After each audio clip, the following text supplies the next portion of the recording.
In 2003, Rebecca and Bert Borger moved from the city to the country, transforming an old cattle block into one of this country's largest free-range egg farms. They now run 9,000 chickens and more recently added pigs to the farming portfolio on their Northland property.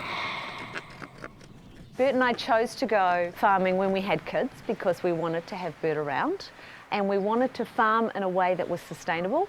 We wanted to farm free-range chickens and free-range pigs in a way that's ethical, as well as offering a good product, a quality product, end product, as well as animal welfare is really important. When we started the farm, we had some advice from the free-range egg company, so Friends. So they came in and they said, look, this is how much land you need for every shed. So we went through and we assessed what we had. We actually had an airstrip up and down the farm, which was about the only flat land we had. So we utilised that airstrip to build some of the sheds on. And from there, we led the paddocks off into the valleys below there. But from there, the chickens have got access to a number of paddocks, between 4 and 6 paddocks. So every day they get let out into a new paddock, so they get clean grass, which they really enjoy. And basically we've worked on a system where we utilise 750 birds per hectare as a maximum. So that gives the birds a lot of space, means that the paddocks actually retain their grass cover. And we've gone through and planted a lot of trees. The one thing chickens don't like is just bare open spaces. They feel threatened by aerial predation.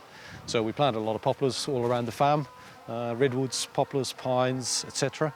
And that's really made a huge difference to the farm as far as chicken ability. They really love it now. They go outside and they spend days outdoors. There's 2 commercial breeds in New Zealand, the Highline and the Brown Shaver. We've gone for the Brown Shaver on this farm. She works well on this sort of open, free-range country. She's a nice, quiet bird. She'll start laying when she's about 22 weeks and carries on laying all the way till she's 70 or 75 weeks. One of the essentials for them is good feed, and that's what we've found in the past. If the feed is even a little slight touch off, they're a bit like a Ferrari. You can't run them on diesel, She's got to have really good fuel going in, good fuel, good eggs, and that's what we get all the time. We have a commercial grower who grows the chicks for us, so we buy them as a day-old chick straight after the hatching, and they go to a specialised farm where they get grown on until they're a point of lay, so a 16-week-old pullet. And at 16 weeks, they get delivered to the farm here. The shed's all cleaned out, it's got fresh shavings in it. The birds arrive and we settle them in for a week or 2, and then we start allowing the lights to go on longer and longer until we get full lights, at which stage they start laying, and within a couple of weeks, they're laying full on, and we'll get 92% eggs every day. And then after about 50 weeks of laying, she's really done her dash, and we sell some of them. Some of the good ones are sold on, and the rest actually end up going to an abattoir, and they get turned into chicken stock. The wings aren't clipped or anything like that. They're just out there in the paddocks, and sometimes they fly a little bit. As soon as they start laying, they know they've got a fragile load on board, and they won't fly far. They'll do a little couple of metre hop, but that's as far as she'll go. At the moment, this shed is producing 1,350. We've got 5 other sheds, so on any given day, it depends on the stage that the chickens are at, but anywhere between 5,000 and 7,000 per day. As far as Friends is concerned, we're their biggest producer. A lot of the other farmers that produce for Friends have anywhere between 3,000 and 4,000 chickens. We've got 9,000.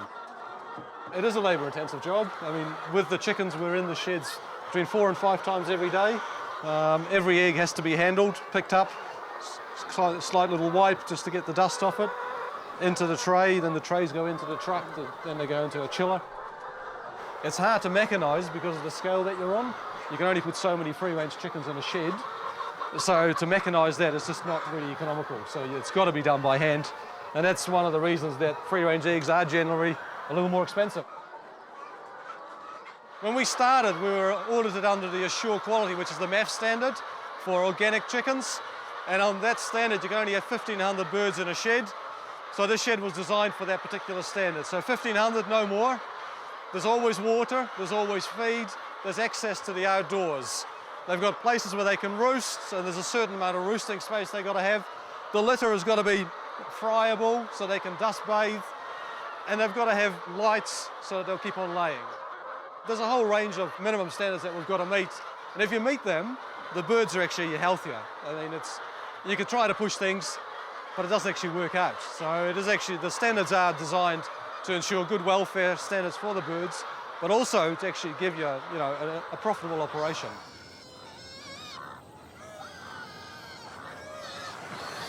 With the poultry, it's a 7-day operation.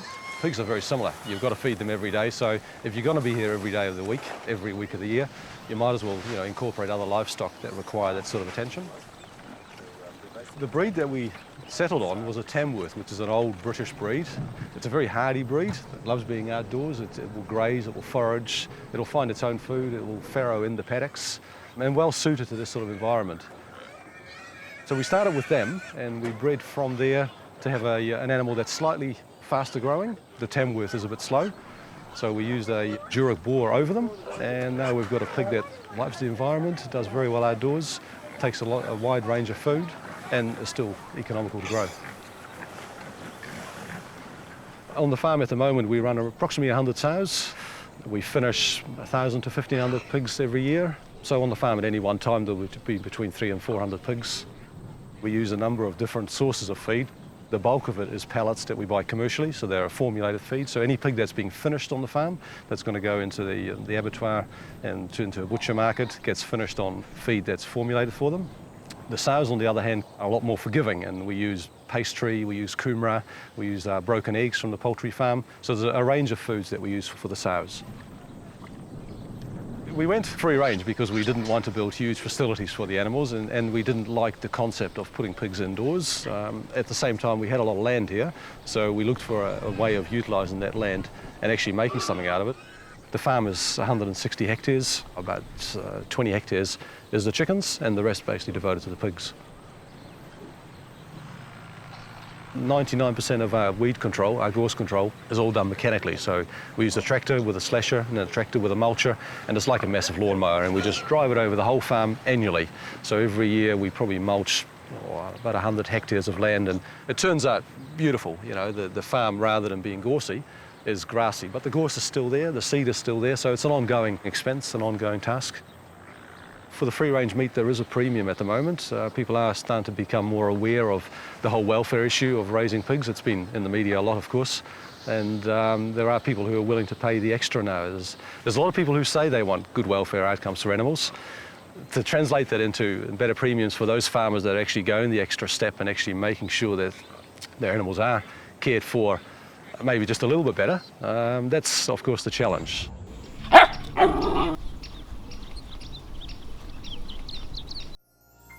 This program was made with funding from New Zealand On Air.